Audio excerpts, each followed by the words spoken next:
Hi guys, we are going to start taking a look at factoring polynomials, or specifically trinomials. And we're going to first look at trinomials that have a 1 in front of the x squared term. So you will see them as ax squared plus bx plus c, where a is equal to 1 is what we're going to look at today. And that's my coefficient of x squared. B then will be the coefficient of the x term, and c has no variable with it, so it is a constant.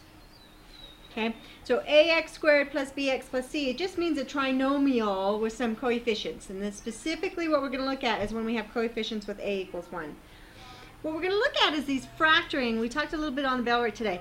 It's just a reversing of the product of monomials. So if we take a look at the quantity x plus 2 times the quantity x minus 1, we've been working on our FOIL and distributing so that we find that this is x squared plus x minus 2. What we're going to start looking at is, hey, if I'm given this piece, how can I find the two binomials that went with it? So let's recall real quick. Positive times a positive is a positive. Positive times a negative is a negative. And a negative times a negative is a positive. So we need to get that down pat so that we can factor pretty quickly and you don't get stuck. So essentially our understanding today is that, hey, you can write some. So we're going to learn some other methods because sometimes it can't be done. Please report to the stage to have your pictures taken. Sorry, High school boys tennis players. Some trinomials have your pictures taken. as product of two binomials. So again, we're going to look at trinomials where a is equal to 1.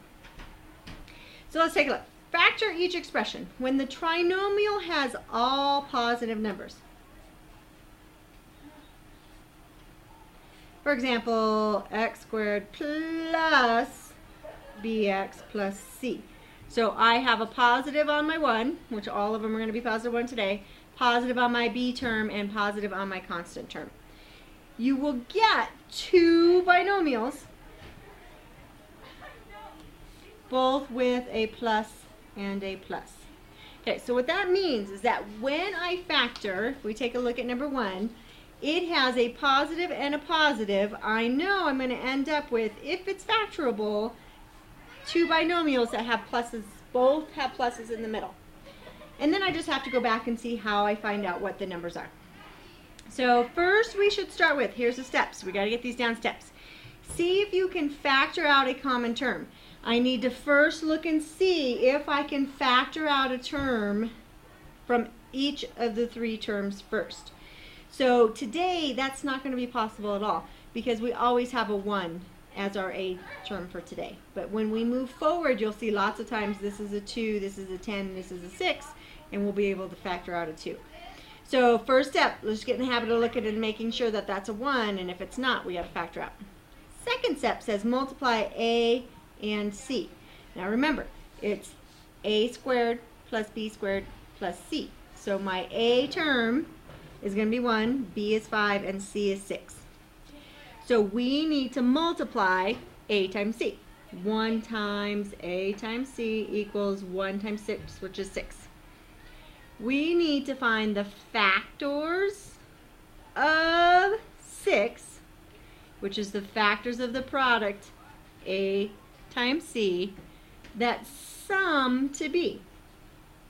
Sum to b, in this case, b is 5. As we start doing these more and more, we'll be able to do a lot more mental math, but this is how you start. So you want the factors of 6. 1 times 6. When I add them, sum 1 plus 6 is 7, so that one doesn't work. But 2 times 3 are factors of 6, and 2 plus 3 is 5. That's what I'm looking for. These then become the terms in my factored binomials. So since it's y, I must have multiplied y times y to get y squared. And now I've already found the pieces that are going in to complete the binomials. If I want to check these, y times y is y squared. 2y plus 3y is 5y, and 2 times 3 is 6. So let's try another one. I want to factor this trinomial. It's a 1 in the front, so there's nothing I can pull out of everything. So I start with a times c. A times c is equal to 1 times 18. A, b, and c. So I need factors 18 sum to b, and b is equal to 9. So 1 times 9, 1 times 18. If I add 1 times 18, that's 19. 1 plus 18 is 19, so that doesn't work. So what are the factors? Can I divide by 2? 2 times 9. But if I add 2 plus 9, that's 11, so that doesn't work. What else goes into 18? Oh yeah, 3 times 6. 3 plus 6 is 9. That's the one I want. These go into my polynomial, or into my factored form. So plus and plus, so I know I'm going to have plus and plus. I take my variable, that goes in the front, and then I know 3 and 6 are the two terms in my factor. All right, one more. I need to look and see if anything comes out. Nothing comes out because it's 1. Then I take a times c, which is 63. I want the factors of 63 that sum to 16. Well, you can start with 1 times 63, but clearly that's going to be 64. What else goes into, I'm playing with my calculator, 2 doesn't go in there, but 3 goes in there. 3 times 21, when I divided it on my calculator, that equaled 63. But when I add those together, that's 24. Oh wait, 7 times 9 is 63, and 9 plus 7, that's 16. Would Alice Ryan or So those Rebecca become my Schneider terms sit at in my the factored form. desk at the main building? So I know I'm going to have 2 binomials, and I'm going to look, see, it's positive, positive, so I know it's positive, positive. I have an x, so x is going to go in front of both terms, and my 2 terms are 7 and 9. Okay, you should pause the video, try the next 2, come back and check your answers. All right, there are your couple to try. Pause the video if you did not get them correct and check the work and see if you can figure out what your mistake was. So that's where we're at with those. Let's take a look at when the trinomial has a negative b. So if I have a negative b term, that means I'm going to have an x squared minus bx plus c. So this is still going to stay a positive constant, but my b term becomes negative.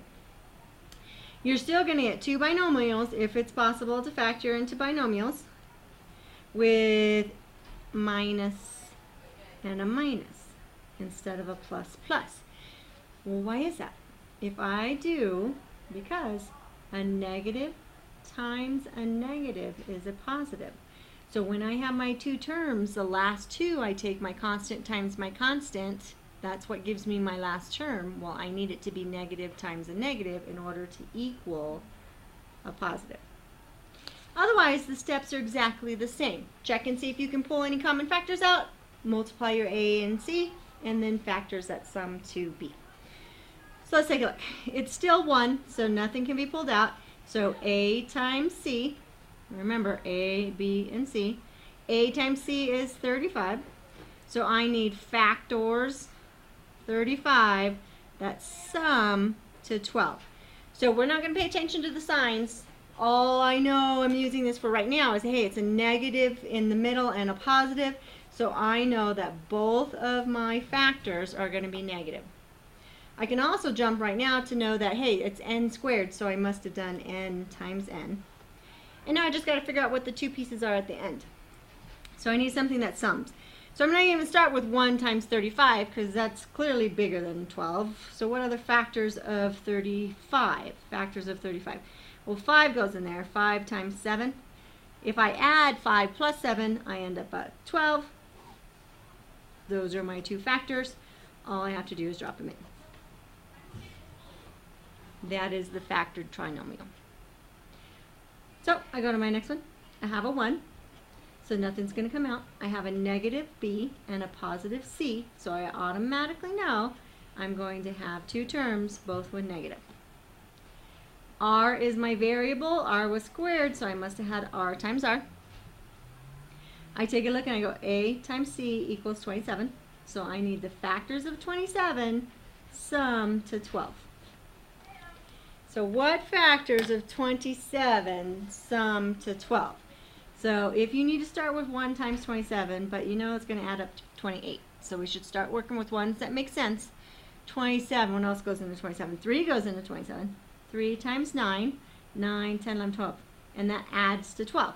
So the two factors are what go into my binomials. Okay, let's try one more. We take a look, there's nothing that can be factored out, so I got A times C, which is 20, and needs to sum to 12. I know I have a negative and a positive, so I know the only way I'm going to get positive at the end is if I have a negative times a negative. So I'm going to have two negatives. Factors of 20. So 2 and 10. Wait, 2 and 10. Does that work? 2 times 10 equals 20. 2 plus 10 equals 12. That works. So those become my factors. My variable is Q. So Q comes 2. And I just pull in my factors. 2 and 10. Alright, you should pause the video. Try the next two. Okay, there are your answers. Make sure you got them right. If you did not, try again. Otherwise, come see me tomorrow and we'll talk about it. Okay, there are your answers. Again, if you put your negatives in front and you have v minus 4 times v plus 7, that is just fine as well. But if your negative went with your 7, then you have your signs in the wrong direction. So in order to check them, redistribute them or refoil them and see if you get back to your original answer. The more you practice these, the better we'll get at them. Make sure you jot down any questions that you have. Okay, so we've done where I had a positive and I ended up with all positive terms. We've done where we had a negative and we end up with a positive C. And we've done where we have a positive and a negative and we end up with a negative. So what we need to look at now is when we have all negatives. So this is all negatives. So if I have x squared minus bx minus c, since it's a negative c, it's the same rules as with a negative at c. Same rules as with a negative c. Because the only way when I multiply two terms together to get a negative is when I have one that's positive and one that's negative. So I automatically know I have a negative and a negative. The only way I can have a negative when I multiply two terms is when both of those are negative. And we go through the same process. I have a D and a D. So can I just pull any common terms out? Nope. So I multiply A times C equals 12. So I want factors of 12 sum to negative 4 this time because I'm looking for a negative 4. Factors of 12, I've got 2 and 6, 3 and 4. Oops, 3 and 4. 2 and 6, when I add or subtract them, I get a 4. 3 and 4, when I add or subtract those, I end up in the 7 range. So I know that it's going to be this. And I just have to figure out what signs go where. So if I have negative 2 plus 6, well, that equals a positive 4. That doesn't help me. But if I do 2 and a negative 6, that equals negative 4. And those are what my terms are. So, oops, so both of these, one's positive, one's negative. Sorry. When I have a negative term on my C, you're always going to have a positive and a negative. We know the negative is 6, so the 6 goes down here. And the positive is 2. And off you go. So if these are switched in order, then that's fine as long as the sign goes with the right number. Alright, let's try another one. I need factors of 8 sum to -7. So my factors of 8 are 1 and 8. Since -7, I'm going to need a -8 plus 1 equals -7. I know because my negative C means I must have a positive and a negative, because a positive times a negative is a negative. And I just have to line up what I have. P and P. Negative goes with the negative, and I have a positive 1, so positive 1 goes with the positive. Alright, let's try another one. I want the factors of 1 times A times C, which is 1 times 24, so I need 24, sum to -5. So let's look at our factors. 1 and 24, that doesn't help me. 2 and 12, does that help? 2 and 12. If I add them, I am at 14, or if I subtract, I'm at -10, so that doesn't help me. What are the other factors of 24? 3 and 8. The relationship between 3 and 8 will get me to 5. Then I have to just decide. I have -3 plus 8 is equal to +5. That doesn't work. But if I do 3 and a -8, that equals -5. So those are my factors. I know it's negative at the end, so I know one of them is positive and one is negative. My variable is S. The negative goes with the negative. +3 goes with the positive. You should pause the video, try the next couple, and then come back. Okay, there are your answers for those. Go ahead and pause the video and try them again if you did not get them right. If you're still not getting them right, then make sure you ask questions when you come to class tomorrow. All right, the last concept that we want to cover today is related but slightly a little different. It's when I am factoring a trinomial with 2 variables. When I have a trinomial that looks like x squared plus bxy plus or minus whatever the form is, y squared. I have an x and I also have a y. How do I factor those? It's the same exact process. So same process is when you're factoring any trinomial. But I have a y squared and an x squared, so that's handy. So I know I'm going to have that x and the y at the end. It's going to look like an x plus or minus a y with their coefficients times an x plus or minus a y. So depending on what your signs are in the middle, that'll determine whether they're both pluses, whether they're both minuses, or one's a plus and one's a minus. So let's take a look. So this will help us go back and review what we just covered too. I have a k, kn, and an n squared. So since those are both squares at the end, I'm going to go ahead and set it up.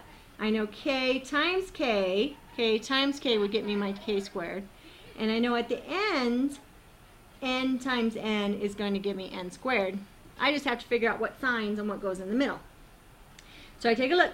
I have a plus and a minus.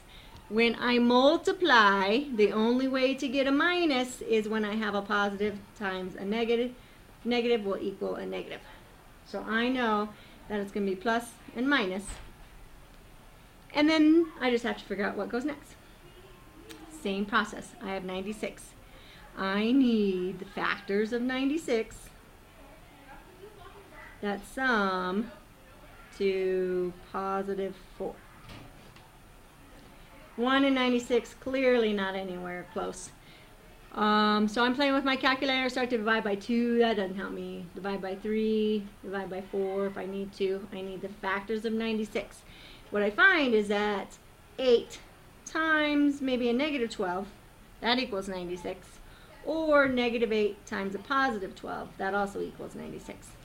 When I sum them, 8 plus a -12 is -4, so that doesn't work. -8 plus 12, that's a +4, so those are the ones I want. 8 is negative, so it needs to go with the negative sign inside the binomial, and 12 is positive, so that goes here. Lieutenant Nelson, please To check report to the these, section of steps refoil in the them, main see if you building. get back to your Lieutenant original Nelson, please problem. report to the Play around with the section of numbers. steps in the main building. Okay, one more. We've got g squared minus 13gh plus 42h squared. Okay, so I've got a g squared in the front and an h squared in the back. So I know I'm going to have g times g to get my g squared. and I'm going to have an h times an h to get my h squared. And my c is positive, but my b is negative. So in order to get a positive, I have two choices. I have a positive times a positive equals a positive, or a negative times a negative equals a positive. But because this is negative, there's no way to add two positive numbers to get a negative, so I must need a negative and a positive. So I need a negative and a negative. Negative times a negative is equal to a positive. And now I just have to figure out what those two negatives are. Okay, so same process. We need the factors of 42 that sum to negative 13. Factors of 42. So 2 and 24. That's not going to get me anywhere close to 13. But 6 and 7. 6 times 7 is 42. So if I do negative 6 plus, they're both negative, a negative 7, that equals a negative 13. Is that what I'm looking for? That's what I'm looking for. So I have a negative 6 and a negative 7. Alright, you are on your own for the rest of them. You should pause your video, try these next couple. Here I'll jot down the answers. X plus 7y times x minus 2y. And s plus 8t times s plus 9t. So you work through those, do your steps, and see if you can get these answered. Then you should finish filling out the rest of the sheet, and I will see you on Monday.